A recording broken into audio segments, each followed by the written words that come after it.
Villains are destined to die. Chapter 11. Reynolds looked completely taken aback by this. Neither the Duke nor Derek had actually said they wanted the maid dismissed, of course. Derek had only mentioned Emily's long tenure in the house to chastise me, nothing more. He had been reminding me that I was worth less than a maid about to be let go, but I didn't care that I was technically twisting the truth. I was pretty sure I could cover my tracks. If the lie catches up to me later, I can just say I misunderstood. That's why you've decided to continue using her as your personal maid instead of kicking her out. I nodded calmly. That's right.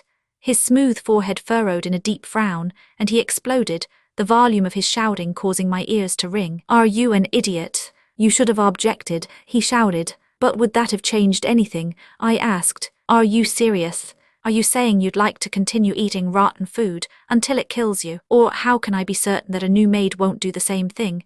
He fell silent at this. I gazed warily at the words affection score -3%, hovering above his head, and considered. I couldn't make it sound like I blamed any of them for what the maid had done. Reynolds took great pride in the name Eckhart, and he wouldn't take any censure lightly. I wished the affection score bar was actually a rage indicator instead. That would make it easier to choose words that wouldn't aggravate him. If the affection score dropped even more, I would die. I sighed inwardly. This was why I hadn't been excited in the least when Reynolds' affection score had gone up. I didn't see Father yesterday to talk about punishing the maid, I said slowly. I knelt before him and begged for forgiveness, since I caused a scene when I was meant to be serving my punishment.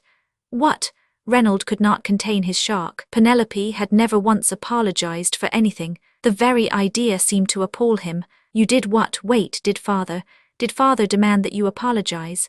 He had done no such thing, of course, but I skimmed over that detail. I told him I would behave for the remaining period of time spent confined to my room. So please don't concern yourself with this any longer. I wanted to tell him that none of this was really any of his business, but if I could get the hot-tempered man to simmer down, half the potential deaths waiting for me in the game could probably be prevented. Please don't pick any more fights with me. Let's just have some peace around here, huh? Of course, I couldn't be so direct with him, so instead I made my tone as sincere as possible. Please, dear brother. Reynolds stared as I bowed my head, like I was some sort of otherworldly anomaly. He seemed flustered for a time before finally saying, I don't. I watched as his face twisted into a scowl again, expecting another of his cantankerous, senseless criticisms. He'd likely call me crazy and say the rotten food had addled my brain. It was true that I was being much too reasonable, considering Penelope's usual disposition. Have you no pride? His thunderous rage was somehow completely unexpected. You're going to just let this slide after what she did to you? His words seemed to flip a switch inside me, even as he continued to shout. Are you insane? I'd prefer you pitch a fit and throw things about like you usually do. That's more like you. Reynolds' anger almost seemed to be out of concern for me. Sadly for him, I didn't feel thankful in the least. But you expected all this, didn't you? Ever since you put that necklace in my room. I shot back sharply, unable to contain my anger. This is exactly how you wanted me to be treated. It's what you've wanted all along, isn't it? What did you say? Reynolds' mouth was hanging open. I shouldn't have snapped back considering his affection score was still in the negatives, but right now I was too angry to think. He had some nerve lecturing me about pride. He's the one responsible for Penelope's current situation. The butler, headmaid, and Emily were all small fish compared to him, the source of all the persecution against Penelope. Reynolds finally choked out a response. Penelope, I don't hold all that against you. It's in the past. Goodness knows I've been an arrogant fool. But I'm tired of all that now, I said, looking him directly in the eye. I'll soon have my coming-of-age ceremony. I can't stay in the Eckhart manor forever. Reynolds paled. What are you saying? Are you saying you're going to leave? That is up to Father and Lord Derek, I said with a shrug. I didn't really mean to let them decide my future, of course. As was the case with most stories set in these times, I could easily be forced into some kind of arranged marriage by the Duke or Derek. I had no intention of letting that happen. The nature of the game's story wouldn't allow it anyway, so I could rest easy in that respect. I would choose a male protagonist to reach one of the predetermined endings with, and get the hell out of this place forever. And you're not in the running, so don't you fret. Once again, I tried to politely convince him to butt out, so there's no need for you to worry yourself with my affairs any longer. I can take care of myself, so gloat if you will, but mind your own business. That's what you usually do anyway. I need to bathe now. Can you please leave? I said, glancing at the door. Reynolds' face fell, and I was taken unawares. I'd never seen this particular expression on his face before. I was suddenly afraid. Wait, does this mean his affection score is going to drop? No. I hadn't raged at him like Penelope usually did when he appeared, and had done my best to be reasonable. Why was this happening? Suddenly, the empty gauge above his lovely pink hair began to glow. Affection score 3% huh? I felt numb. Why did it go up? It had risen by a whopping 6% too. While I stared in confusion between Reynolds and his affection score in turn, he seemed to recover himself and spat. I am a fool for wasting time on you. There was an almost wounded look in his furious blue eyes. He spun away. My eyes must be playing tricks on me. Watching as he left abruptly, I decided that whatever I'd seen was a trick of the light. Slam! The door slammed shut behind him, and the room was completely silent. I considered the situation, planting an elbow on the table and resting my chin in my hand. I felt odd. It was satisfying to see Reynolds' affection score rise like that in real time. I'd given up on him as a lost cause. I guess things did improve some after I turned off the dialogue then. She'd managed to keep the brothers' affection score from dropping, despite how much they hated Penelope. I'm keeping it turned off, I said, making my decision before getting up. It wasn't just an excuse that I needed a bath. Tugging the bell pull, something occurred to me. I would no longer be able to call Reynolds Mr. Negative. I thought the time locked in my room would last forever, but it ended sooner than I expected. An invitation arrived from the palace. Yes, my lady, Lord Derek wants you to get ready. Lord, my eldest brother, I asked, cutting myself off before I could call him Lord Derek in front of the servants. I was the youngest daughter of this house, adopted or not. It was probably best the servants didn't notice anything strange was going on. Derek said that, though he hadn't said it in so many words, this was effectively an end to my confinement. Here's the invitation, my lady, Emily said, holding it out politely. The name Penelope was written clearly on the stiff paper, which was embossed with the symbol of the imperial house. A golden dragon. It was for the second imperial prince's birthday celebration, set to take place tomorrow. I guess I should prepare myself then, I muttered. I was actually a little disappointed that the period of isolation had ended so soon. It had been so nice just enjoying Emily's attentive care, while being able to avoid both of my brothers. If I were now allowed to leave my room, the game's plot would inevitably draw me into encounters with Derek and Reynolds.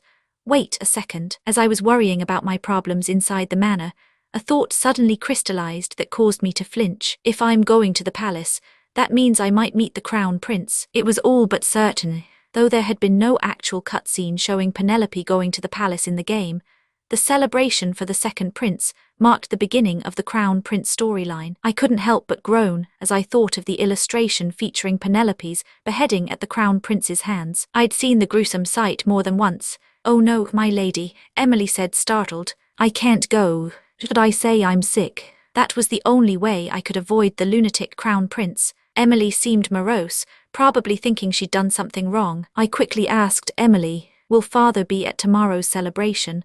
He has other matters to attend to, she said. Lord Derek will be escorting you there instead.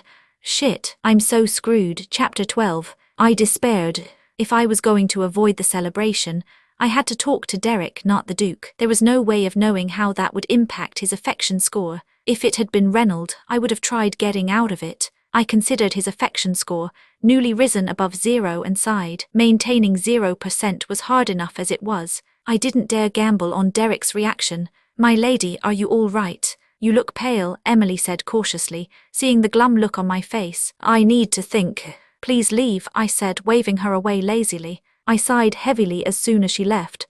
I would die if I went, and I would die if I stayed. What a nasty game this was. I already missed the days spent locked in my room, which seemed heavenly in comparison to this mess. I suppose I'll have to do my best to avoid him.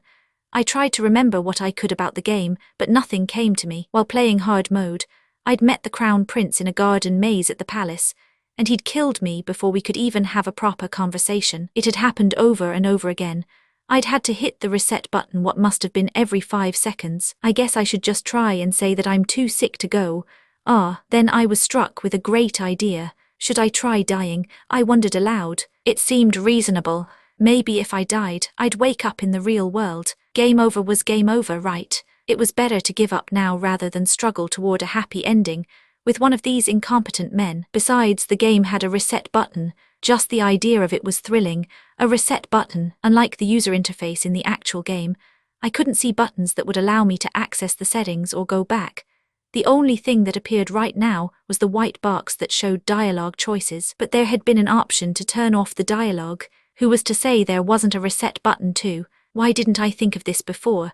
As long as there was a reset button, there was no harm in trying. All right, I'd meet the Crown Prince and let him kill me. The maids woke me up earlier than usual, and the extra hours were spent making me presentable. I bathed in milky water mixed with scented oils, and received a massage and facial pack treatment. This boring procedure was repeated multiple times. When I finally escaped the bathroom and sat in front of the dressing table, I was already drained of energy. Things were far from over, though. My lady, what do you think of this dress? It's completely new. You bought it and haven't worn it yet. What about these earrings? I think they would look lovely with that dress. I think a half-up hairstyle would be better than a bun. What do you suggest, my lady? How should we do the makeup? The maid's chattering was endless. Do they really hate Penelope? They were so excited, it was like they were the ones going to the party, not me. I turned and looked at myself in the mirror. The multiple facial packs and the bath looked to have been effective, at least. My skin seemed to shine. I suppose it would be fun to play dress-up with someone this beautiful. Understanding the maid's reaction a little better, I nodded and said, "Bring me a different dress with a more modest neckline. I'll wear minimal accessories. Beyond that I don't really care." "What?" The maids looked shocked. One of them hastily added, "But my lady, this is a party being held at the Imperial Palace." She trailed off, but her meaning was clear. I needed to look my absolute best. The red dress with a low neckline they'd brought me was well suited to Penelope's dark pink hair. The accessories matched perfectly. They would only highlight and enhance her beauty. I wasn't going to the palace to parade around like a peacock, however. I couldn't tell them I was going there to die, though. I decided to just respond as Penelope would have. "Just do as I say. There's no need to overdo it," I said coldly. The maids looked put out but protested no further. Retreating to the dressing room, they brought back 3 dresses, all subdued and modest unlike the previous dress. "This one," I said, selecting a dark green evening dress. It covered even my collarbones completely, and the dark color wouldn't make me stand out. After changing into the dress, I made sure the maids kept the makeup light. I chose to wear only a pair of earrings, tiny emerald stones that matched the color of Penelope's eyes. Once I was fully dressed, I checked my reflection in the mirror and found an austere girl who could have been headed to church staring back at me. This should keep me from attracting any attention. I was satisfied, but the maids looked disappointed. "Everyone leave except Emily," I said, sending them all away. I had an extra request for my personal maid. "Emily, would you fetch me some gloves that are the same color as my dress?" "My lady, you're going to wear gloves too. It would complete the pious look." Emily seemed hesitant, as if she were unwilling to give up on this last point. "Of course, I can't have anyone seeing these, can I?" I reminded her with a deliberate tone, raising the hand that I'd pierced with the needle a few days ago. The scabs had healed, and the needle marks had almost faded to nothing. However, there was no telling what eagle-eyed individuals might be present at the party. Emily blanched when she saw the marks. "Go and bring some gloves," I said again. "Yes," she hurried away, and I clicked my tongue. I'd been kind to her recently, and she seemed to mistakenly assume at times that I actually liked her. I needed to keep her on a tighter leash. After slipping the gloves on, I was finally ready to go to the palace. Derek scanned my appearance when I arrived at the front gate and looked surprised. "I guess your punishment has taught you something." We hadn't seen each other in days, but he hadn't lost his sarcastic, biting tone. I had no time to be angry at him, though, the glowing letters above his head grabbing my attention. Affection score 5% her. When did that go up? Derek's affection score had risen without my knowing. A whole 5% too. I was nonplussed. How much did he hate Penelope?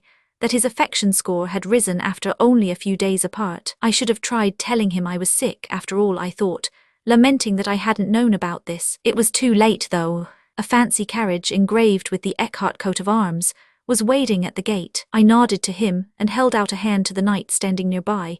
Since the carriage was higher than I'd expected, I was too busy gathering up the folds of my dress to take note of what Derek was doing. Settling into my seat, I turned my head to find Derek holding out his hand to no one in particular and staring at me with a stiff expression. What's he doing? I wondered. We would have to leave soon if we were to make it on time. There was no way he'd ride in the same carriage as Penelope, so I waited for the carriage door to shut. Instead, Derek suddenly joined me in the carriage. What? Why are you coming in? I racked my brain, trying to quickly figure out if I'd done something to make him angry, but I couldn't think of anything at all. We just met and exchanged greetings, nothing more. And yet, Derek sat himself directly across from me. I was so confused that I blurted out, "You're riding with me." Derek frowned at this. "Is there a problem?" "No, of course not. What is this? You've never acted like this before." I shook my head quickly to prevent myself from saying anything. Derek was already scowling deeply, however. "If you don't want to share the carriage with me, why don't you find yourself another?" He spat coldly. I glanced at the door, seriously considering the suggestion. He'd already closed the door on his way in, though, and it would be silly to open it again and get out. "I don't dislike it," I said, turning back to Derek and forcing myself to say the words. "I like this." I cautiously studied his reaction. He stopped glaring at me and eventually turned away from me altogether. "You obviously hate it. Why are you making both of us uncomfortable like this?" Was this a new way of picking on me? I was flabbergasted by his cold behavior, but a glance at the text above his head calmed me somewhat. Affection score 6%, it had risen by 1%. I stared surprised, and the carriage lurched forward. "Fine, here's hoping nothing goes wrong." I had an affection score of 6% to fall back on after all. It was hardly likely that all 6% would vanish in the short time it took for us to travel to the palace, was it? I decided I would make the best of the situation. It didn't take me long to regret staying in the carriage with him. "This is unbearable. Somebody help." My patience was tried to the very limit.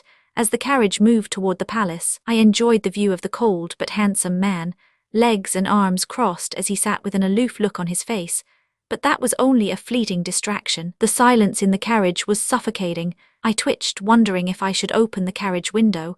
But Derek's stare landed on me as soon as I moved, forcing me to sit still. If I so much as fidgeted in discomfort, his eyes would open, and he'd turn his ghostly blue glare on me. "Damn it, why are you looking at me like that?" I kept glancing at the affection score, 6% above his head, and sweating. I cheered internally when the carriage finally came to a stop. I hadn't been able to move a muscle for most of the ride. I would finally be able to escape from the oppressive silence. As soon as I open that door, the first thing I'm going to do is breathe some fresh air. However, as soon as the carriage rolled to a stop, Derek jumped up and disappeared out the door. "Here," he said, holding out his hand. Chapter 13. I had gathered the billowy folds of my dress and been about to step down when Derek offered his hand. "What's gotten into you?" I stared at him blankly, my eyes wide. Was he offering to help me down? He frowned slightly. "Well, aren't you coming out?" Realizing I'd frozen, I looked around me and noticed that the other nobles who were arriving were all staring at us. "Thank you." I quickly took his hand and stepped off the carriage. I continued to hold onto his arm as we climbed up the white steps to the ballroom. Lord Derek Eckhart and Lady Penelope Eckhart of the House of Eckhart, announced an attendant. The ballroom's massive doors were slowly opening when Derek's cold voice reached my ears. "Don't do anything stupid. You haven't forgotten that your punishment ended only yesterday, have you? If you cause another disturbance, I won't simply confine you to your room this time." I'd been feeling a swell of excitement, but Derek's quiet threat sent me back down to earth in an instant. I felt the urge to retaliate, but forced myself to remain quiet. "Yes, I'll be careful," I said meekly, forcing myself to smile. Derek turned away without a word. "Tursky." I pouted while he wasn't looking. The palace party was very civil, so in other words it was terribly dull. As soon as we were inside, Derek abandoned me and busied himself with greeting the many people that approached him. Not a single person came to greet me. Apparently Penelope's notorious reputation preceded me. Looking around, I could see other ladies my age moving about in cloisters, dancing and whispering in each other's ears. I was a loner at the party, and I moved to a secluded corner as I watched the proceedings. I am not lonely, and I was definitely not lamely attempting to console myself. I was certain of it. I came here with a clear purpose, and if I succeeded there was a chance I could get out of this damned game once and for all. Ugh, when is that damned prince coming? As the ball progressed, more and more people began glancing in my direction and murmuring, as they no doubt noticed how unusually quiet I was. I was starting to think I couldn't keep standing around awkwardly much longer when an attendant shouted, "The Empress and the second Imperial Prince." The game's story was starting to unfold in earnest. The nobles ceased their chatter and bowed deeply, facing the entrance. Noticing this, I gave a cautious curtsy as well. The Empress and second prince looked every bit the haughty imperial family members they were, as they strode down the red carpet. Their blonde hair, said to signify imperial blood, shone under the lights. They crossed the ballroom and at the other end, climbed the stairs to the high platform reserved for them. I watched with bated breath and was shocked to see the second prince take a seat. Isn't that the crown prince's seat? The prince had taken the tallest seat at the center of the dais, a golden throne circled by a fancy, equally golden dragon. It was the seat of the emperor. The emperor himself almost never appeared inside the game, however, and the crown prince had always sat on the throne instead. Why is the second prince sitting there? I was puzzled by how calm they appeared, even though the prince had done something so out of the ordinary. Was there a tradition that allowed members of the imperial family to sit on the throne on their birthdays? Everyone rise, the second prince ordered solemnly after he'd sat down. Everyone got to their feet noisily. I thank you all for making time to attend my birthday celebration. It is not the grandest of feasts, but I hope that you'll enjoy yourselves nonetheless.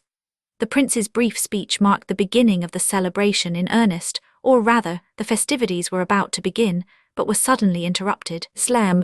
There was some kind of commotion at the ballroom entrance. What's going on? The aristocrats were murmuring as they turned toward the source of the noise. Someone was advancing through the parting crowd, the sound of their footsteps ricocheting around the room. Their approach was accompanied by the unsettling sound of something heavy being dragged along the ground. It's the crown prince, someone shouted, sending a jolt of shock down my spine. I immediately turned to search for him. His elegant curls looked as if they'd been spun from gold. I'd been mistaken in thinking that the Empress and second prince were unparalleled beauties. With his red cloak streaming behind him, this blonde man was the epitome of beauty. Wait, is that a person he's dragging? Oh, that's... People were screaming as the crown prince passed by, too mesmerized by the prince's good looks. I hadn't noticed right away that he was dragging a limp human form behind him, the source of the strange sound. Happy birthday, dear brother, the crown prince said, arriving where the Empress and second prince were seated and pitching the slack body forward. Brother, crown prince, stuttered the Empress, jumping to her feet and brandishing an angry finger. Do you realize how rude this is?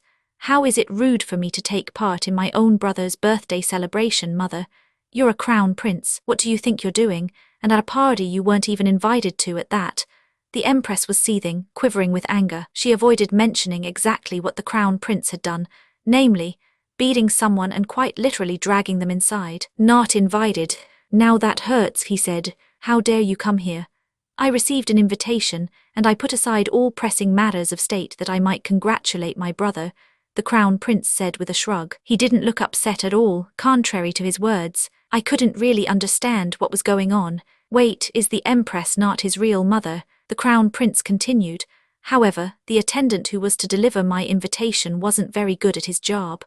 He bent down, grabbing the man he dragged in by the hair and holding his head up. The man's face was covered completely by a black mask, and I realized that he was dressed like an assassin. I asked him for the invitation, but he seemed intent on doing something else entirely, so I had to teach him a lesson. Brother dearest, you should really choose your men more wisely.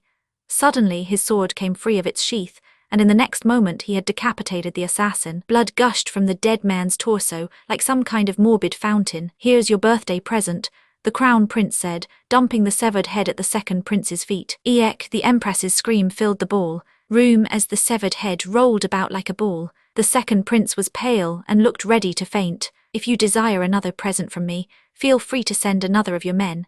The ballroom was filled with a shocked silence, and the only person smiling was the crown prince. It was a fierce, hellish smile. He disappeared as quickly as he'd come, leaving an astonished quiet in his wake. After he'd left, I could hear people exhaling around me. I sighed gustily to myself, realizing I'd been holding my breath. What the hell? I brought a hand to my chest and desperately tried to remember. There was no scene like this in the game.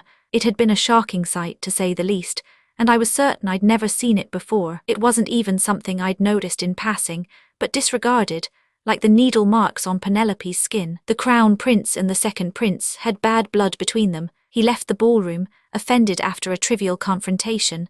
That was all I could remember from the game. Trivial confrontation, my ass. I watched as the attendants gathered the body and mopped up the blood. Suddenly, the white window slid into view again. System. A new episode has begun. Callisto Regulus, Prince of Blood and Iron. Depart for the maze garden immediately. Yes. No, I considered it for a long moment. The Crown Prince seemed to be more of a lunatic than I'd guessed, and I didn't feel brave enough to follow him. He might cut off my head the moment he sees me, but at least the death would be quick. I'd come here to die after all. I just need to go through with it once, then I might be able to go home. Besides, I had the reset button as a much-needed insurance. If I really died, I could probably reset my progress. Doing my best to suppress my concerns, I pressed yes. With a quivering finger, my vision immediately faded to white. When I opened my eyes again, I was standing at the entrance to the maze garden. That's convenient. I was prone to losing my way and had been worried. I hadn't known that I was able to teleport, just like in the actual game. Now then, let's go get killed, shall we? Steeling myself for what was to come, I stepped into the garden. Thankfully, there was no chance of losing my way in the maze. Whether out of kindness or not, the developers had provided lighting only on the correct path. I headed deep inside, following the glow of the lamps. How much further do I have to go? I'd been walking for a good while now, but the line of lamps didn't seem to end. My feet were aching when I noticed a bright lamp in the distance. I'd finally arrived. I rushed over and turned the corner. Beyond was a vast open area with a small fountain and a bench. Where is he? I couldn't see any more lamps around me, which meant I'd reached the end of the path. But the Crown Prince was nowhere in sight. Puzzled, I approached the fountain with halting steps. Shing! Suddenly, I felt something cold and heavy on my neck and gasped. I was wondering who was sneaking around. The Crown Prince said, advancing in a semicircle and coming to a stop in front of me. The blade held to my neck slid across my skin as he did so. I felt a prick of pain as the metal bit into flesh, and something warm dripped down my neck. However, I wasn't really aware that he'd cut me. I was too tense to notice. Why, if it isn't the rabid dog of Eckhart? His blonde hair shone in the moonlight, and his eyes were red as if soaked in blood. He resembled a demon as he smiled at me in amusement. That didn't last long, though. To think you would follow me after what you saw in the ballroom. Do you have a death wish? His expressionless face sent shivers down my spine. Tell me, why did you sneak after me like a little rat? The blade was slowly biting deeper into my skin, but the bloodlust shimmering in his eyes was even more frightening. It knew in that moment that the Crown Prince was about to kill me. The reset button. I searched frantically for the button. I might die now, but I had to learn where the reset button was first. Well, you don't seem to have an answer for me. Time to say goodbye to the Duke and your brothers then. The button was nowhere to be found. I'll deliver the message to the Eckhart family myself. I couldn't see it anywhere. The button. The reset button. Where is it, damn it? Chapter 14. There's no reset button. I felt like I might pass out. I couldn't find the button anywhere. What's worse, the Crown Prince was still intent on killing me. He was lifting his sword above his head, preparing to strike. Wait a second, I shouted at him. He tilted his head to the side. So you feel more like talking now, do you?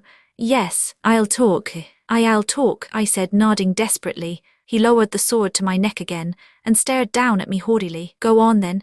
Well, I'd been desperate to stall for time, but now couldn't think of anything that might appease him. What was I supposed to say? I couldn't tell him I'd come here to die. That was no longer an option. Without a reset button, I could press to undo it. Should I turn on the dialogue options again? But the dialogue options wouldn't save me from death. In fact, it was because I'd had them turned off that I'd survived thus far. I can almost hear the gears grinding away in your head. The Crown Prince smiled cruelly as I racked my brains. I'm really looking forward to hearing what you'll say next, he said. The words affection score 0% were blinking above his head. It had better be something good, girl. I don't appreciate people that interrupt me when I'm in the middle of something, he said in an ominous tone, digging the blade almost tenderly into my skin. Yet more warm blood trickled down my neck. I was overwhelmed with the sudden primal fear of dying, and it completely short-circuited my brain. I love you. I blurted out the first thing that came to mind. What did you say? His red eyes grew wide. I shut my eyes and shouted, my mouth no longer under my control. I have been in love with you for a long time, Your Highness. I thought you might be upset by what happened earlier, so I wanted to comfort you. This was drivel of the highest degree, and it wasn't a part of the existing story in either normal or hard mode. It was true that the female protagonist met with the Crown Prince and consoled him in normal mode, but that was only because she hadn't seen him behead the assassin earlier. Shit. Why had I said such a preposterous thing? It was absurd, even considering that I was out of options. But then again, there was only one reason a noble lady would chase a man into a secluded maze. Or so I would have thought if this game were anything resembling a normal love story. Goodbye, stupid game. If I return to my world after I die, I'm leaving a scathing 1-star review. I shut my eyes, quivering as I anticipated the bite of his sword. However, I didn't hear the high-pitched whistle of the blade splitting the air, no matter how long I waited. So the rabid dog of Eckhart is in love with the imperial ruffian, he muttered, as if to himself. A night breeze tickled my nose. I opened my eyes cautiously. That's quite unexpected, as excuses go. His blood-red eyes were inches from my face, and I stopped breathing. He looked quite amused. Have you ever even met me? Perhaps you saw me in passing only once at the celebration for my return.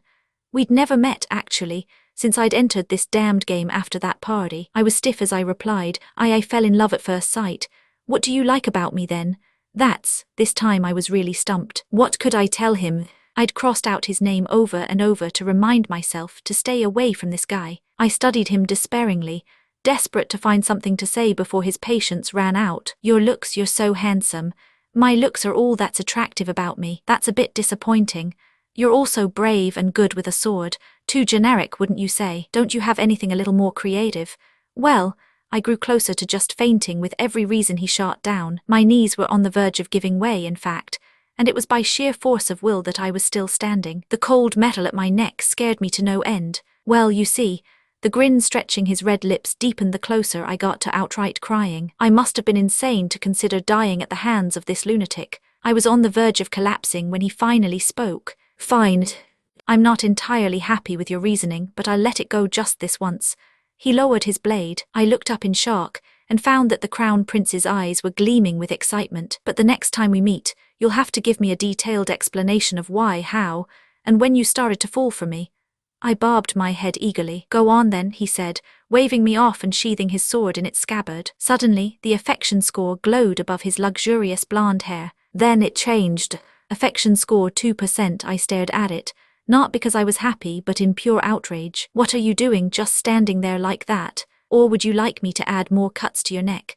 The Crown Prince offered, miming a cutting motion by sliding his thumb across his throat. No, of course not, I said, jumping and haltingly backing away. When I reached the corner exit, I turned and walked away as fast as I could. It didn't occur to me to offer any polite parting words to the man, even though he was a member of the imperial family. All I was capable of was not breaking into an all-out run as I felt his eyes on my back. I dashed away as soon as I turned the corner, and a cold wind grazed the cut in my neck. The pain was inconsequential in that moment, though. There's no reset button. That was what had filled me with the most fear, even as the Crown Prince had been about to cut me down. The insurance policy I'd been counting on didn't exist, which meant I only had one chance at this. What if one life is all I get, and I actually die instead of returning to my world? I was just an ordinary college student. I wasn't brave enough to risk my life like that. The only option left was pairing up with one of the characters in the game and finding a happy ending somehow. But how?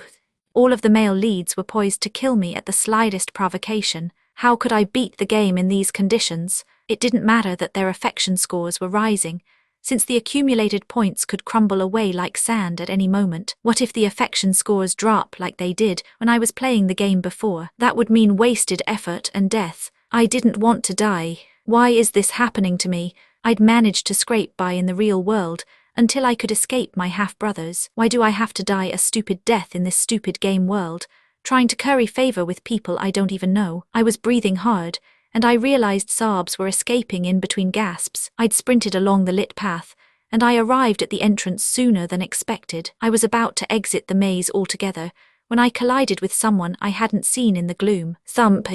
Oh, I was terrified, thinking it might be the Crown Prince, following to kill me after all. I was preparing to make a run for it when the other person grabbed my wrist. Let go of me, I cried, scared out of my wits. Let go, my lady, an unfamiliar voice asked. Why do I have to die? I don't want to die, damn it, I shrieked. My lady, calm down. I frantically tried to shake the hand off my wrist, but as the newcomer grabbed me by the shoulders, I slowly calmed. Are you all right?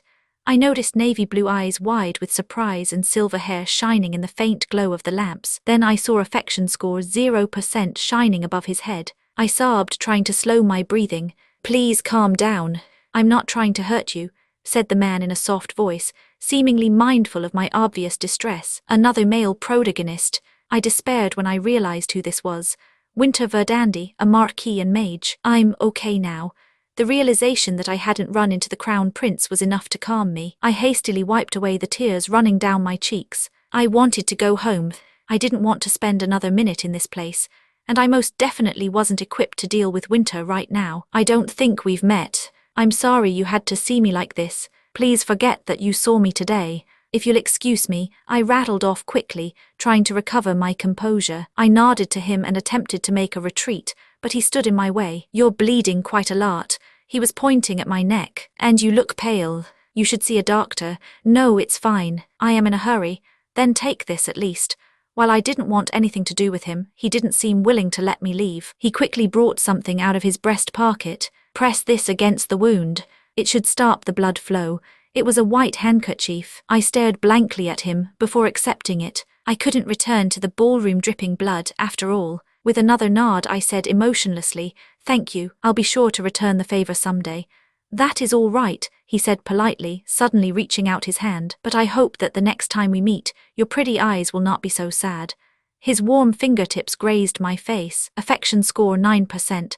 I was too busy staring in astonishment at the glowing letters above his head to notice the way he was looking at me. Chapter 15. My neck had already stopped bleeding by the time I arrived at the ballroom entrance with Winter's handkerchief pressed against the wound. Maybe the mage had cast a spell on it, who knew? I was about to go inside and look for Derek when I paused, examining my clothes. Who would have guessed choosing dark green would come so in handy? The deep color made the blood stains almost impossible to see. I tidied my hair, tousled from running, and entered without further delay. Finding Derek was simple. The cold, handsome protagonist had a magnetism that made him stand out, even amid the large group gathered around him. He told me not to make any trouble. He'll probably throw a fit if he sees that I have a cut on my neck. I was so busy thinking about what he told me that I failed to notice the way people were looking at me. Just because my dress looked fine didn't mean I did. "Brother," I said softly, trying not to attract any attention. He somehow heard me, much to my relief, and turned his head to look at me. "I don't feel very well. I think I should head home first." Derek's blue eyes slowly widened at the sight of his pale sister, a bloody handkerchief clutched against her neck. "I need to leave right now," I said as my vision faded. The last thing I saw before fainting was Derek rushing over to me, his face white. I couldn't remember what happened after that. "My ladies, hurry. Call a doctor."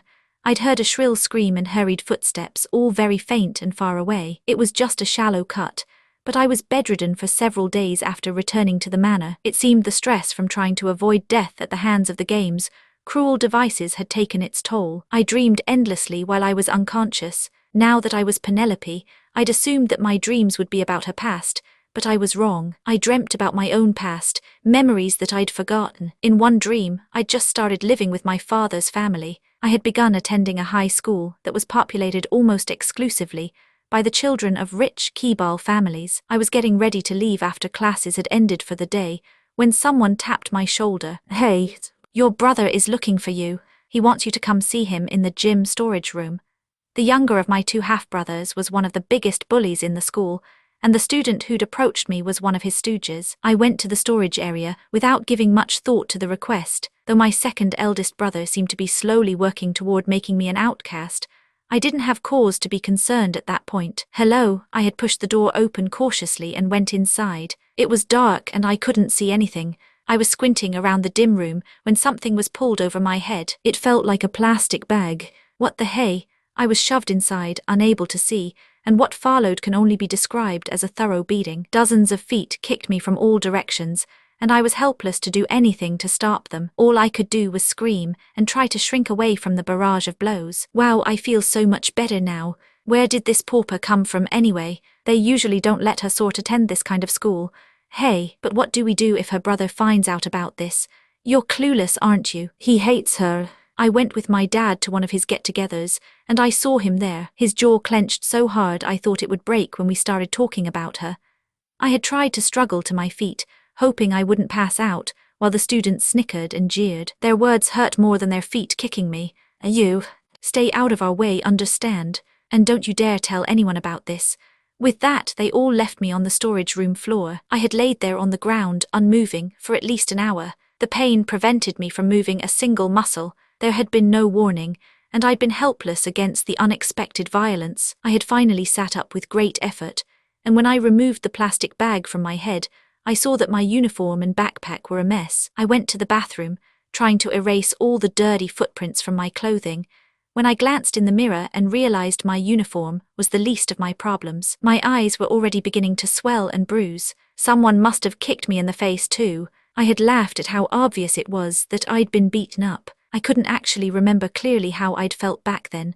Dazed and groggy as I was, I plodded back to the dreadful house I was forced to call home. I wished I never had to go back, but I had nowhere else to go. I'd stepped inside and found, to my chagrin, that my biological father and half-brothers were drinking tea in the living room. "I'm home," I said with a quick nod before heading to the stairs. I was never allowed to participate in any family activity. "Wait a second. Stop." They usually never even noticed when I came home, but today my luck seemed to have run out. The younger of my brothers called out to me. I said stop. I ignored him and walked faster. He sprung out of his seat and grabbed my wrist before I could reach the stairs. "What happened to you? What's wrong with your clothes?" he demanded. "It's nothing, I fell," I replied, my gaze fixed on the floor so the bruises around my eyes were hidden from him by my hair. "Hey, look at me. Did someone hit you?" he demanded. "No, I fell." "Hey, I told you to look at me." I wanted to go and rest, but he forced my face up by my chin. "What happened to your face, son of a bitch? Who did this to you?" He parted my hair, revealing the mess that was my face. "I told you it's nothing." "What do you mean it's nothing?" he cried. "Please, just leave me alone. Leave me the hell alone." I finally screamed, shoving his hands away. My father and eldest brother, who'd never seen me angry, looked shocked. It was my most wretched moment. They'd been sitting in the living room eating apples, while I was being beaten to a pulp. "You've never cared about me from the very beginning." Even so, I had envied them so much, sitting together like that in the living room. It was a miserable feeling, knowing I had no place among them. "Leave me alone. When have I ever asked you for anything? I've never bothered any of you. Why do you keep doing this to me?" A terrible silence filled the living room. I knew crying made me look weak, but my emotions were out of my control at that point. The tears I'd repressed for so long poured out, and I cried like a baby, not taking any notice of their expressions as they watched. The younger of the brothers had come to see me a few days later, when the bruising around my eyes was beginning to fade. "I found them all and beat them within an inch of their lives," he said as a greeting. I'd heard that a group of bullies had been transported to the ER all at once, so I'd had an inkling of what had happened. "Consider how much of a pushover you must have seemed. Why else would those scumbags have treated you that way?" he asked mockingly as I hung my head without comment. "In any case, it'll never happen again.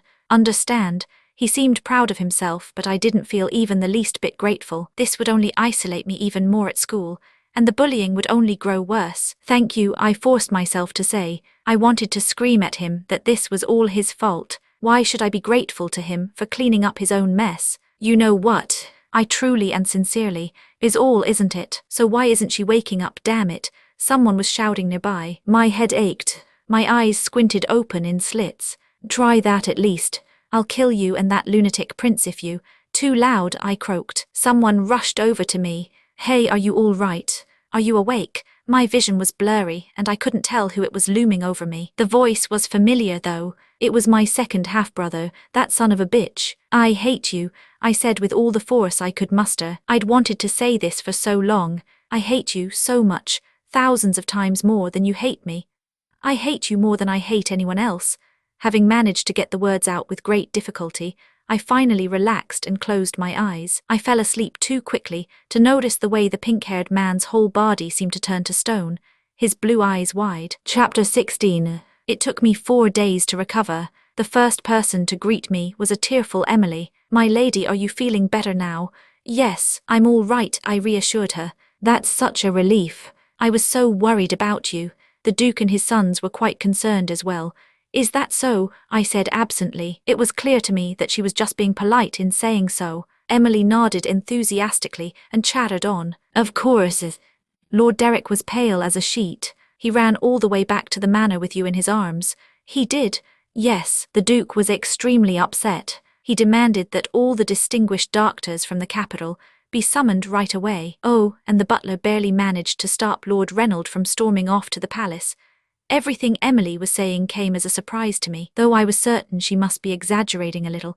I hadn't expected that the occupants of this house would go overly out of their way for a girl they seemed to hate so much. I was so afraid something was terribly wrong with you, she said. You must have had a hard time, Emily. Of course not. Please don't say that. I'm your personal maid. It seemed quite a few things had changed while I was unconscious. I was puzzled by the way Emily teared up, insisting she was my personal maid. She was like a completely different person from the girl who had jabbed with me a needle every day. Oh, right. I mustn't dawdle. I'll go inform the Duke that you are awake. Emily hastily rose from where she'd been seated by my side. I nodded easily and said, Bring some melon sorbet with you when you come back, will you? The first thing I did after getting out of bed was look in the mirror. I was in a terrible state, but that was to be expected considering how long I'd been lying in bed. In addition, the place where the Crown Prince had cut my neck with his sword had a bulky bandage on it. Why are the bandages so thick? It was as if I'd suffered a broken neck, not a skin-deep cut. I wondered if I should remove the stifling bandages, but decided to leave them for a little longer. It occurred to me that playing the ailing patient might work to my advantage. I ate the clam stew and melon sorbet Emily brought me, then went back to relaxing in bed. Knock, knock. Someone was at the door. My lady, it's me, Pennell. It was the butler, and he seemed to have learned his lesson about opening the door without my permission. I frowned, however. I remember telling him to send someone in his place when he needed something from me. I hadn't completely forgiven him yet, so I sent Emily to answer. Go and hear what he has to say.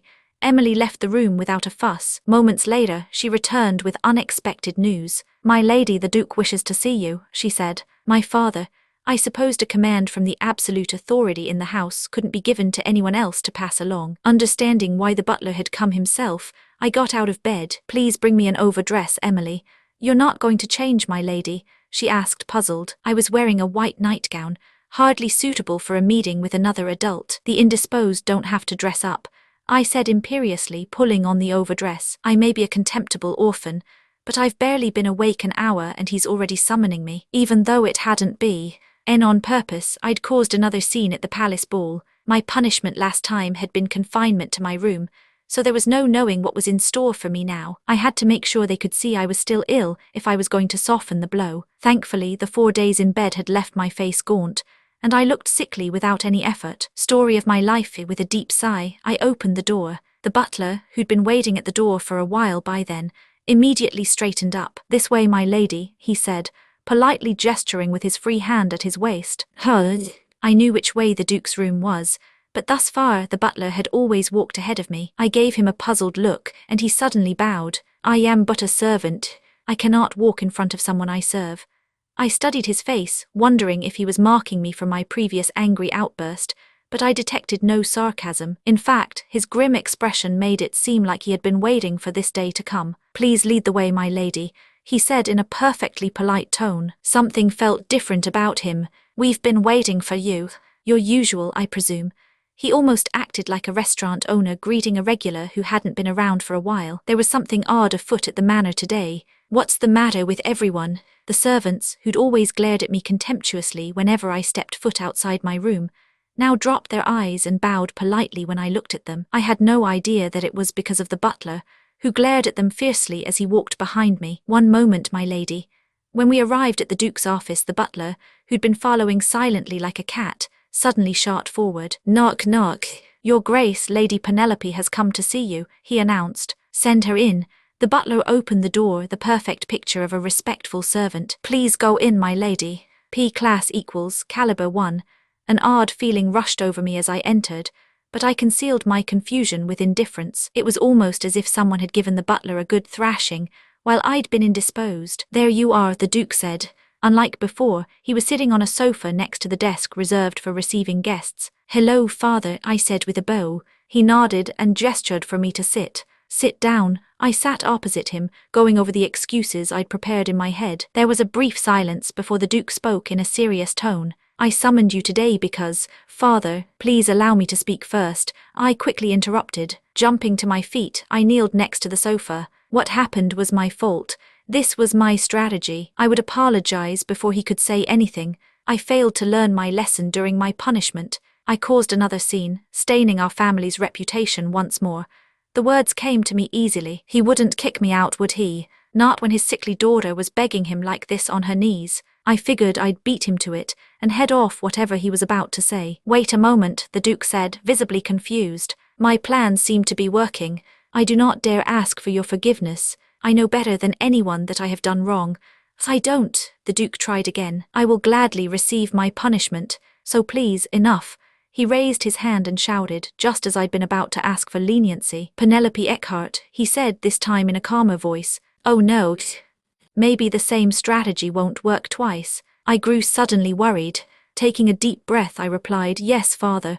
Get up, he demanded. I'm sorry, I asked, confused. The Duke's forehead was pinched. A member of the House of Eckhart does not kneel under any circumstances. Do not be so quick to fall to your knees, Penelope.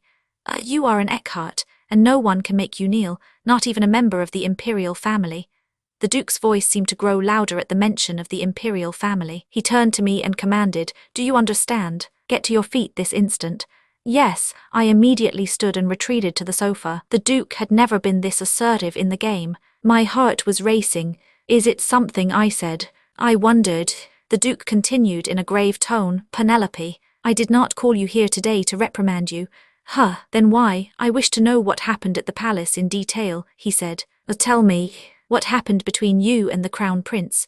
I thought back to the moments leading up to when I passed out. I'd followed the Crown Prince with the intention of letting him kill me, and had nearly been decapitated by his sword. I'd only managed to escape with my life by making the absurd claim that I was in love with him. Just the memory sent a chill down my spine. I, unaware that the Duke was watching me closely, I paled but pieced together a story with some difficulty. I went out to the maze garden for some air, but I took a wrong turn and encountered the Crown Prince. He wasn't in a good mood, and none of what I was saying was remotely close to what had actually happened. I felt like I had slowly become a professional liar ever since I entered the game. But what did it matter? I couldn't tell the truth, and besides, my story wasn't completely made up. And so he mutilated you because he was in a bad mood. Seeing me trail off, the Duke's eyes glinted furiously. No, I wouldn't call it mutilation so much as, what else would you call it? That vermin. How dare he take a sword to a noble lady just because he's in a bad mood? Chapter 17. I couldn't grasp why, but the Duke seemed extremely upset. Somewhere the Crown Prince's ears must have been burning. Since I had been somewhat responsible for the situation in the garden, I quickly said, I was the one who irritated him first. Well done, the Duke said, praising me. I'm sorry. We can use your condition as leverage to request something from the Crown Prince. You have matured beautifully into an admirable member of the House of Eckhart, Penelope.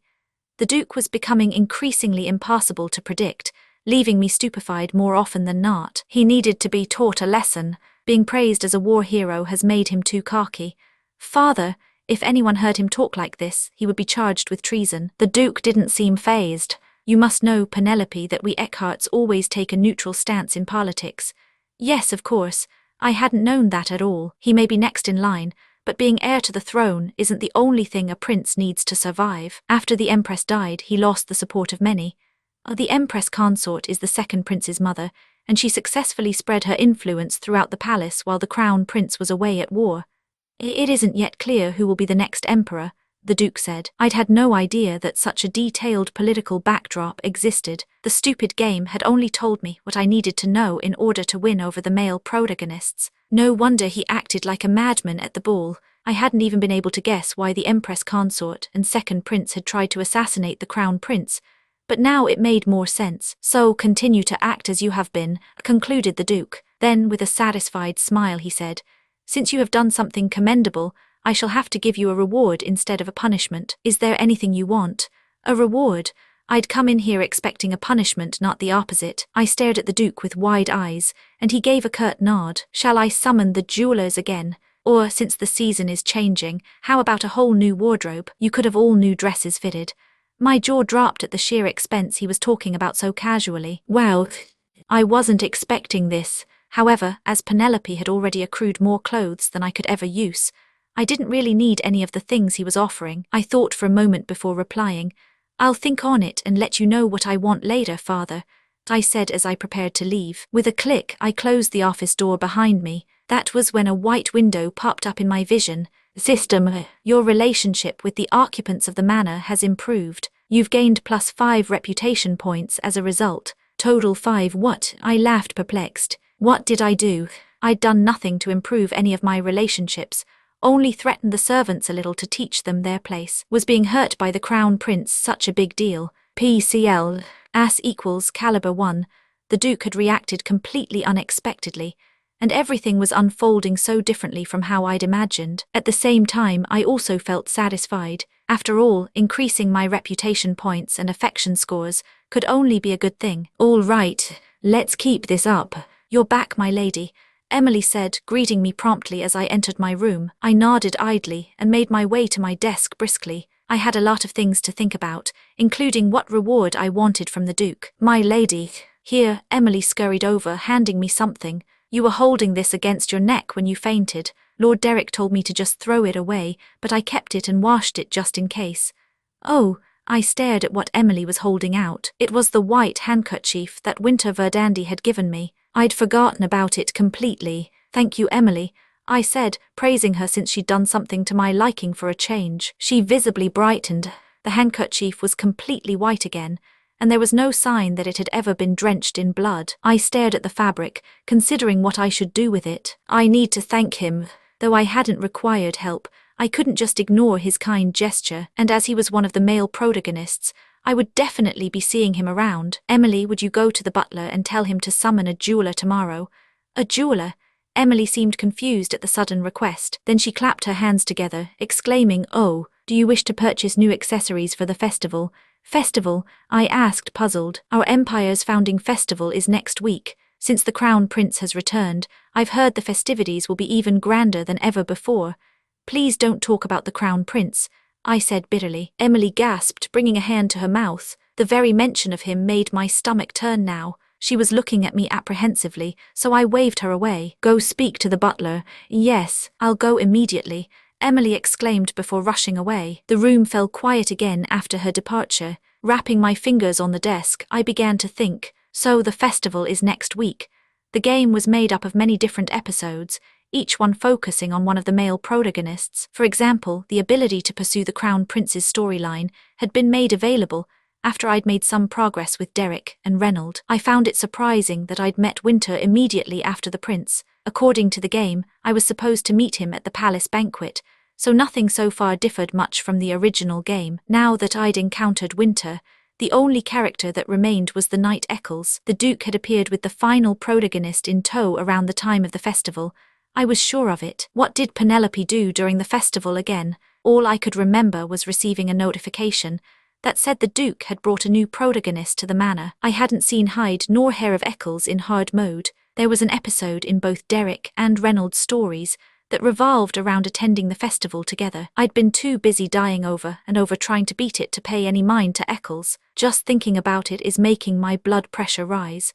I hadn't actually succeeded in going to the festival with anyone in the end. I could feel bile rising in my throat. It made me so angry. Trying to tamp my frustration down, I slammed open the desk drawer and retrieved the piece of paper I'd hidden deep inside. I read through what I'd written previously and muttered to myself, I need to find him before the Duke does.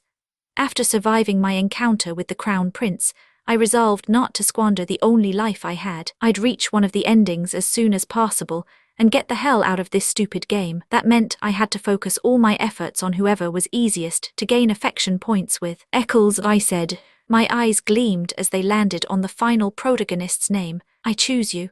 In the following days, I was busy roaming around outside the manor, ostensibly on walks. The manor was so large it could be easily compared to a small village. Past the beautiful gardens and broad fields was the tourney hall and quarters used by the knights in the employ of the house. There was a small forest beyond that. There must be a break in the wall somewhere. What I was actually doing was looking for an opening that would allow me to escape the manor unnoticed for the festival, but the grounds were so vast that the task was proving difficult. Failing for yet another day, I plodded back to the garden. After asking Emily to fetch some refreshments, I sat down under an enormous tree and read for a while. As I was nearing the climax of the book, I heard the rustle of clothes nearby. Emily, hand me a bookmark, would you? I held out my hand without looking, immersed in the story. It was only when I'd finished the few remaining pages that I realized she had given no answer. Emily, I asked, looking around, how are you feeling? The person holding the platter of refreshments wasn't Emily. Oh, I said stupidly. Affection score 8%. I stared at the letters above Derek's head. It had been 6% when I'd last seen him, and I couldn't fathom how or why it had increased again. A slight breeze blew past us, carrying the refreshing scent of flowers. My hair fluttered around, a few strands blowing into my eyes, which pulled me from my lethargy. Realizing I hadn't stood to greet him, I hurriedly rose. Derek stopped me. "It's fine. No need to get up. I'm all right." I was just about to head inside anyway, I told him. "So you don't need the refreshments?" Derek asked. I frowned, eyes falling to the platter he was holding. Damn it, why did Emily give it to him, of all people? "Did Emily ask you to carry this for her?" I asked politely. "No. I told her I would bring it to you since I had something of importance to speak to you about." To me, he hated the very sight of me. Why would he want to talk to me? I was perplexed. It soon occurred to me what he wanted to discuss. "You wished to speak about that day at the palace, right?" Though the Duke had been lenient, Derek wouldn't let it go so easily. "Ugh, I'll just give him the apology I meant to make to the Duke." I sighed, selecting my words carefully. Words tumbled out of my mouth, mechanical and dry. "You told me not to cause any more problems. I'm sorry for what happened.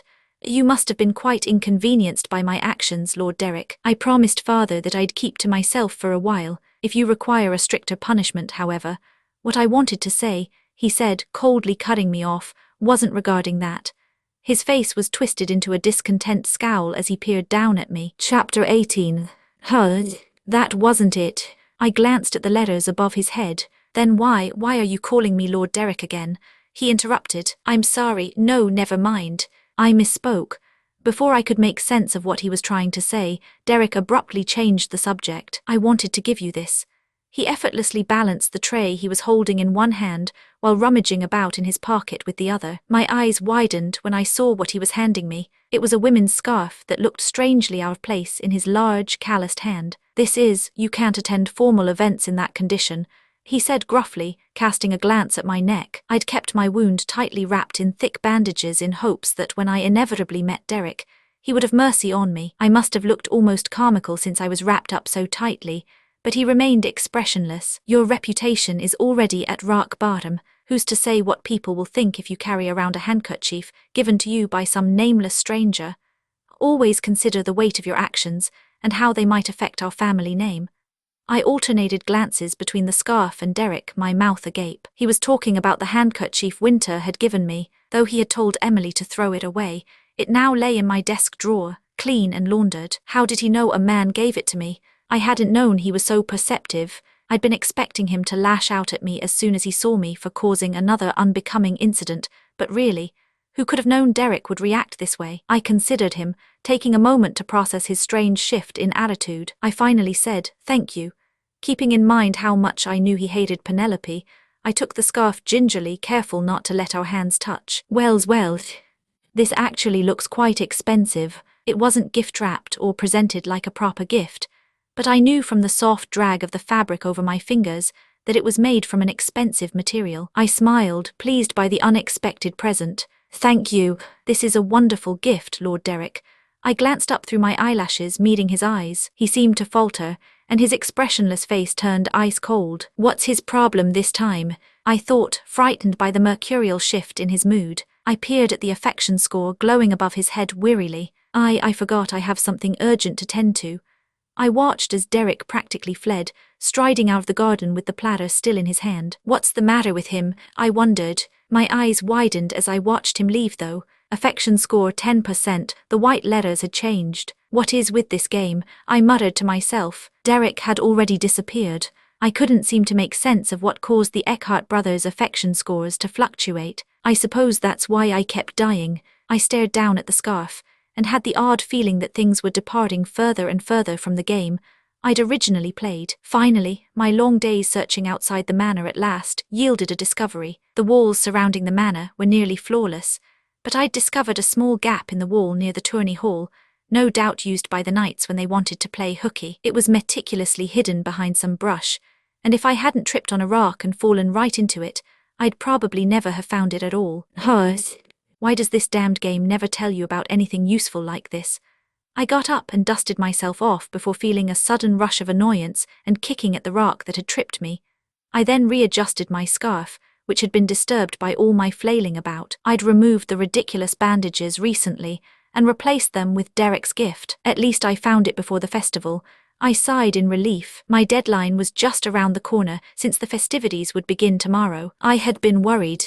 It would be a simple task to gain permission to leave the manor from the Duke or Derek, of course, but there was no way I'd be allowed to leave unaccompanied when the capital would be filled with endless crowds, much less participate in the slave market, which opened only during the darkest hours of the night. I'm going through a lot of trouble to save you, Eccles. You better be worth it, I muttered quietly, staring down at the opening I'd discovered. I arranged the trampled grass from where I'd fallen until it was once again hiding the gap from sight. My task complete, I straightened just as someone called to me from behind. "Hey, what are you doing out here?"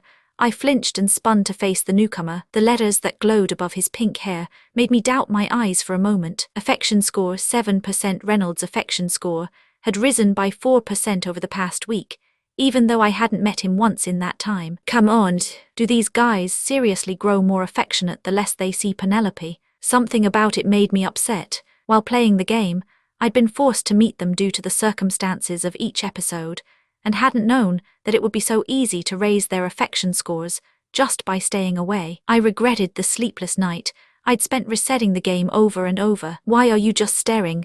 I asked you what you were doing," Reynolds pressed, bringing me back to my senses. I looked away from his affection score and said, "Just taking a walk." "A walk?" Reynolds narrowed his eyes. "You just happened to be walking near the hole in the wall, huh? What an amazing coincidence." I nearly reacted but managed to keep my face neutral. There were goosebumps tingling the skin on my arms. How the hell does he know? I'm pretty sure I hid it well. I glanced over at the grass, confirming that everything was unchanged from before I'd disturbed it. Willing myself to stay calm, I changed the subject. "Why are you here? Training just ended. I'm on my way home now."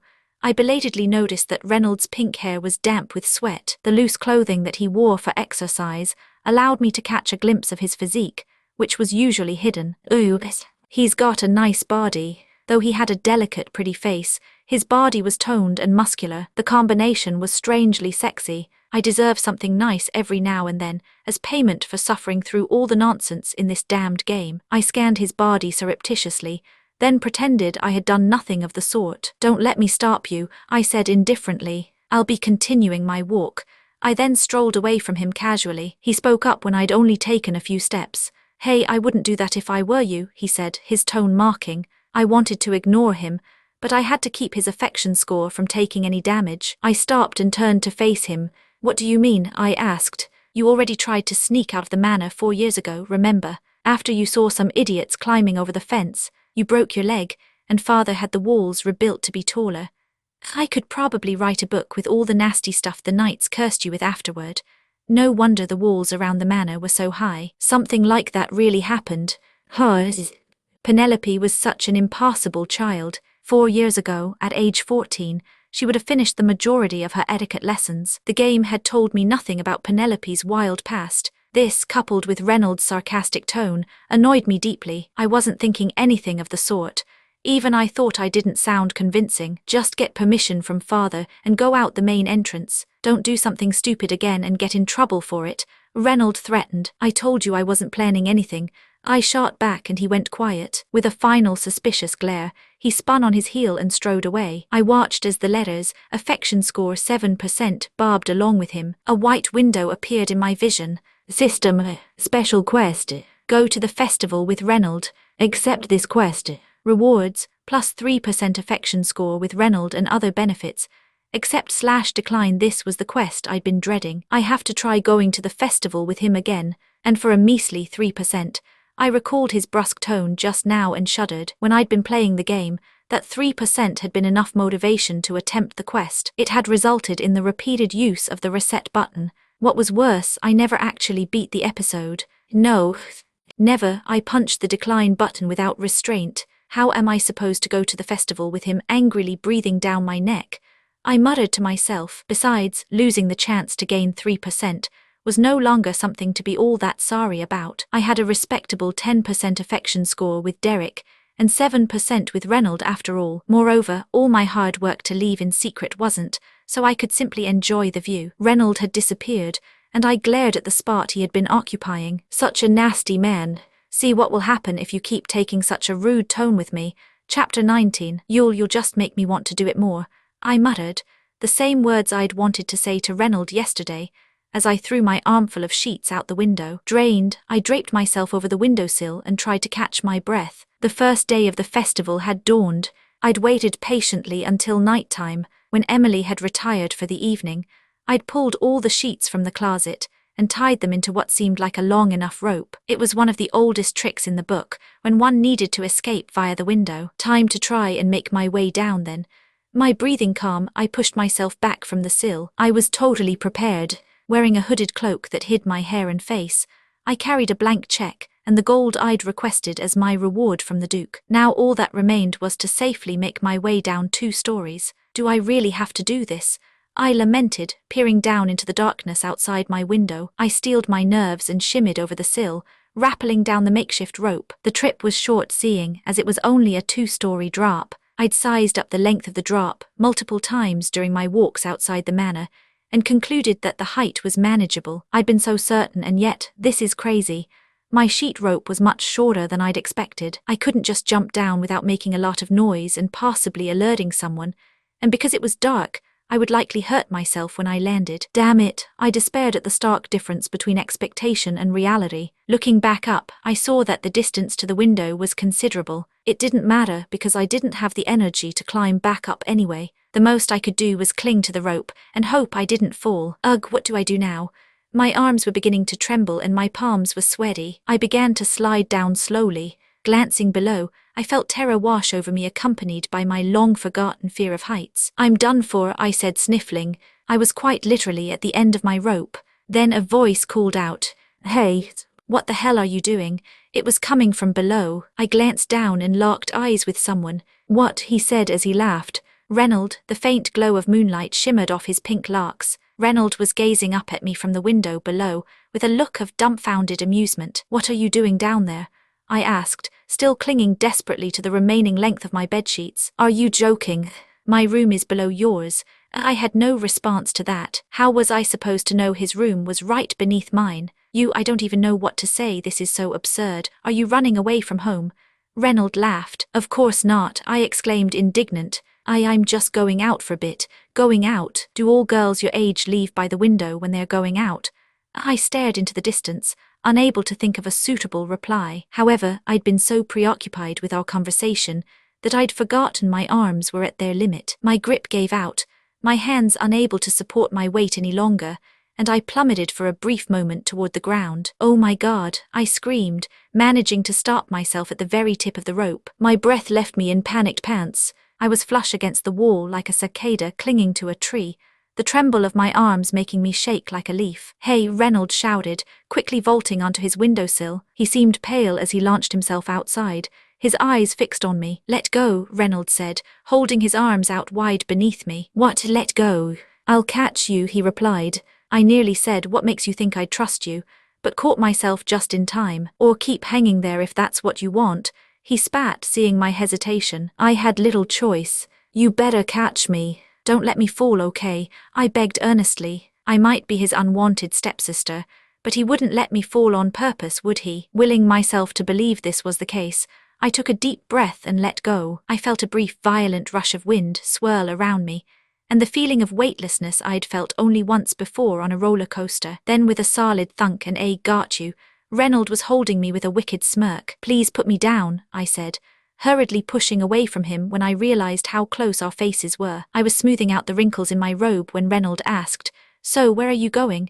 "P-class equals, caliber 1, just on a walk." "If you say you're going on a walk one more time, I'm going straight to father," he cut me off. I glared at him. Of all people, why did it have to be him to catch me sneaking out? Well, I suppose I should be glad it wasn't Derek. Changing strategies, I gave him a better excuse. "I'm going to the festival," I said simply. "Why go so late when you could have gone during the day? And why escape out the window?" "I have my reasons." "It has nothing to do with you anyway," I replied. "Nothing to do with me, my ass. Do you intend on going alone with no one to guard you? Do you know how dangerous it is out there right now? You really have no self-preservation." "Reynold," I interrupted irritably, "I'm truly very grateful for your help. But need I remind you, I'm taking care of my own affairs, so you shouldn't worry about me. Hey, you. Reynolds seemed flustered by my cold request. I glanced at affection score 7% above his head and said judiciously, I'm an adult now. Whatever happens, good or bad, will be my responsibility and mine only. As my brother, the best thing you can do is pretend you didn't see me. I'll go with you, he interrupted. What did you say? I asked, startled. Reynolds didn't seem to find anything about what he'd said strange. We can go together. I'll serve as your escort. It's what a brother should do. It's the perfect arrangement, is it not? I'll keep it a secret from father. Let's go together, he continued. What? Flustered, I couldn't find the words to reply. What on earth had gotten into him? He hated the very sight of Penelope before. Why does he suddenly want us to go together? Growing more and more nervous by the second, I cautiously tried to persuade him. But you hate me. Why would you go out of your way to? Who said I hated you? He bellowed, immediately irate. You're the one who kept saying you hated me more than anything in the world. SHH, I said, dumbstruck by his outburst. I looked around us frantically, afraid someone had heard him. Thankfully, no one came running to investigate. Our surroundings remained completely silent. Okay, all right. Why do you have to shout like that? I whispered, frowning, and when have I ever said anything of the sort? I wanted to admonish him for making things up, but I had no time to waste. I had to hurry and save Eccles. In any case, I'm coming and that's that, Reynolds insisted glumly. I'm coming even if you refuse. A notification appeared before my eyes. System, special quest. Go to the festival with Reynolds. Accept this quest. Rewards, plus 3% affection score with Reynolds and other benefits. Accept/decline the quest I'd refused yesterday popped up again. I could see the stubborn determination on Reynolds' face. I looked down at the quest pop-up and exhaled heavily. I was left with little choice. Fine. Let's go together then. We walked toward the tourney hall in silence. When we stopped in front of the opening in the wall I'd found yesterday, he shot me a knowing look, his suspicions confirmed. Shoving aside the grass covering the hole, I was about to climb through when a biting voice called out, What are you two doing? Reynolds and I turned, horrified. I saw the affection score meter first, glowing in the darkness. Where are you going so late at night? Brother, said Reynolds. Derek approached us in long strides, glaring. He took in the hole in the wall and me, crouched beside it. Well, I stammered, scrambling for some kind of explanation. Damn. Reynolds pointed at me, throwing me under the bus without a second thought. She wants to go to the festival. The festival, Derek repeated, frowning. Yes. I'm just going along to protect her and make sure she doesn't get into any trouble, said Reynolds. Derek's gaze traveled from his younger brother to me, and I flinched at the feeling of his cool stare. I guess my plan to go all in on Eccles is doomed. I hung my head in frustration, all but giving up on attempting the Eccles questline. A member of the aristocracy should always be accompanied by 2 guards. Derek said in his usual impersonal tone, I shall accompany you as well. His unexpected request made my head shoot up just in time to catch the white window appearing again. System, special quest. Go to the festival with Derek. Accept this quest. Rewards, plus 3% affection score with Derek and other benefits. Accept/decline I'm done for. Ha-ha. I laughed to myself, resigned to my cruel fate. Chapter 20. I'd heard before that festivals were best enjoyed at night, and I could now see why. The streets were filled with people.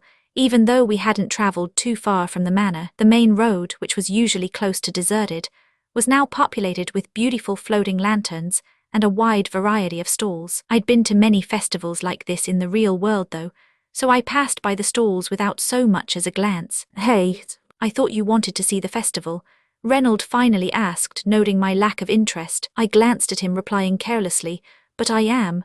You're not even asking us to buy you anything. I thought you were crazy for accessories, he said, gesturing to a group of stalls selling general goods for women. Do you really think I'm here to enjoy the festival with you? I shot him a cold look before turning away silently. Frankly, I couldn't focus on the festival right now. I wasn't sure where to start looking for Eccles, which left me feeling very distressed. Hey, come over here for a second. Reynolds took my hand, pulling me towards one of the stalls. Hold, I asked. Derek followed us quietly. Here we are. I think this place has some nice things. Reynolds had drawn me over to a shop that was selling jewels and other accessories. Welcome. Take your pick. We have many new products directly from the East, said the merchant. I stared up at Reynolds, curious as to what he wanted at this random stall. Didn't you hear the man's? Go on, choose something, he said, frustrated. I finally cast my eyes at the wide array of sparkling accessories. The items on display were unique, the kind you'd only be able to see at a festival. I didn't really want to buy any of them though. Penelope's jewelry box was already fit to burst with pretty things. I lost interest quickly, but an arm appeared in my line of vision. This one's not bad, Derek said, picking something up. It was a bracelet with plum-colored gems strung on a platinum chain. Oh my goodness, you have such fabulous taste, my lord. This bracelet was made from rare gems only found in the mines in the east. The artisans worked on it for 3 entire months without rest, and the merchant began to explain enthusiastically, sensing a potential purchase. An odd feeling washed over me as I stared at the bracelet in his hand. The purple gems vaguely resembled the color of my hair.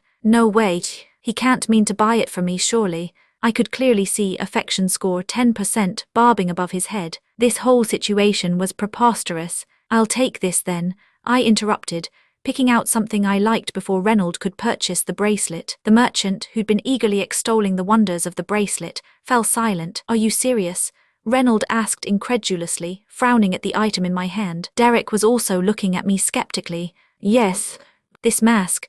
I'd selected a white mask that had been poking out from underneath a pile of other knickknacks. It was a smiling mask with holes for the eyes, nose, and mouth. After some thought, it occurred to me that even if I was wearing a robe, the slave market wouldn't just allow a young girl entry. The mask was a must-have. I want this one. Hey, listen, I've been meaning to ask you this for a while.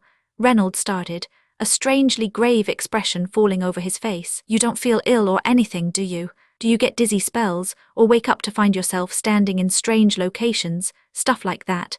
If you don't want to buy it for me, then just say so, I replied. No, it's not that I don't want to. You really want a mask? Reynold asked. Yes, I do. I finally snapped, annoyed with his repeated questioning. He surveyed me with dubious eyes, before finally just purchasing the bracelet Derek had picked. In addition to my mask, suddenly I heard a stuttering, crackling sound coming from some distance away. I turned, finding a procession of people large enough to fill the entire road. Firecrackers exploded all around, and the night air was flooded with sound. The parade had begun.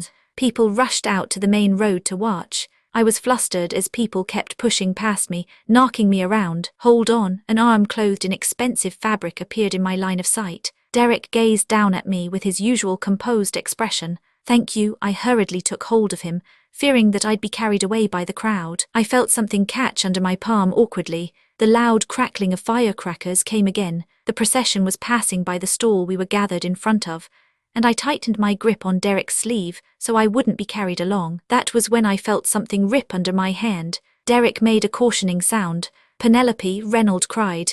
The jacket gave way under my hand, and I was swept into the mass of people and dragged away. Oh no. Caught in the throng and unable to escape. It was no short amount of time later that I finally shimmied myself free. I took stock of my surroundings, finding myself standing in an unfamiliar, dark alleyway. Clutched in my hand was the golden button I'd accidentally torn from Derek's sleeve, and the mask Reynold had bought me. Where in the world am I? I made a face as I peered around and found only pitch blackness. At that moment, another white window appeared in my vision. System, a new episode has begun. Eccles, the unlucky slave from a defeated nation. Go to the slave auction. Yes. No, my jaw hung open. Just like that. I thought I'd lost any chance with the Eccles storyline because of my stepbrothers, but apparently I was wrong. I pressed yes and reappeared instantly in front of the slave auction. The exterior was shabby, something no one would glance at twice. I could see a few people forming a line outside, faces hidden. I was right about the mask. Mine was rather cheap looking, compared to what some of the nobles were wearing, but what did it matter as long as I could hide my identity? I slipped the smiling mask over my face and stood in line, making sure to tighten the hood around my head so that my distinct hair was hidden. The line moved quickly, and soon it was my turn. Your invitation, please. A large, mean-looking man held out his hand expectantly. I need an invitation. I was caught off guard. It hadn't even occurred to me that I might need an invitation. You never said anything about this, you stupid game.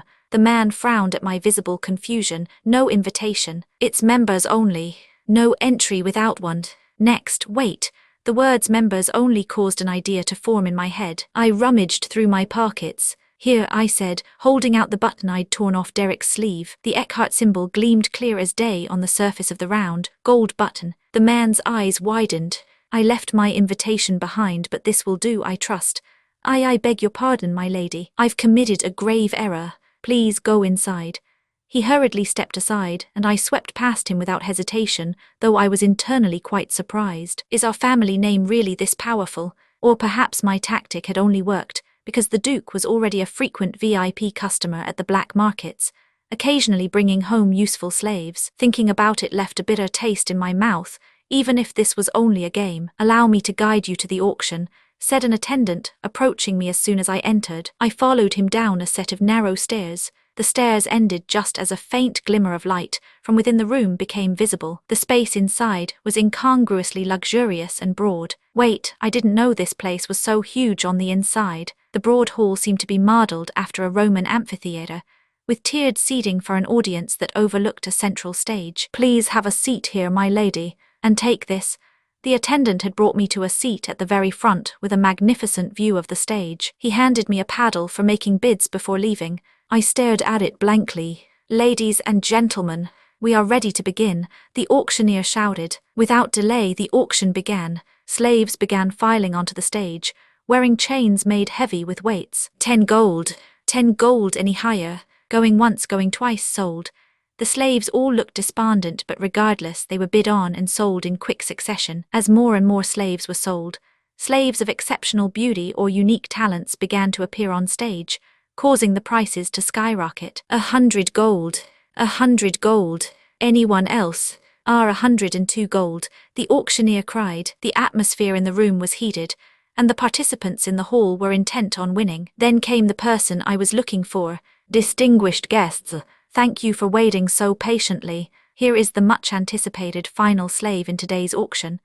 I'd been watching the proceedings with a bored expression, but straightened immediately when I saw who it was. This slave hails from the land of barbarians conquered by our great nation. Introducing Eccles. His grey-brown hair was almost ash-coloured, and though he was muzzled with a hideous gag, his eyes gleamed fiercely at the gathered crowd. It was him. I'm sure everyone here is acquainted with the rumours about this slave, the auctioneer said with a broad grin. I'd never heard any such rumours, but everyone around me was nodding and murmuring. But 1,000 rumours can't compare with seeing him in the flesh. That's why today we have prepared a special event for you all. Feast your eyes. The man gestured dramatically, and a worker tossed something to Eccles. It was a small wooden sword, the kind used by children taking their first lessons in fighting. What is that for? I wondered, confused. I heard the clang of a metal gate sliding open. Then, a low snarling sound could be heard as 5 hyenas prowled onto the stage.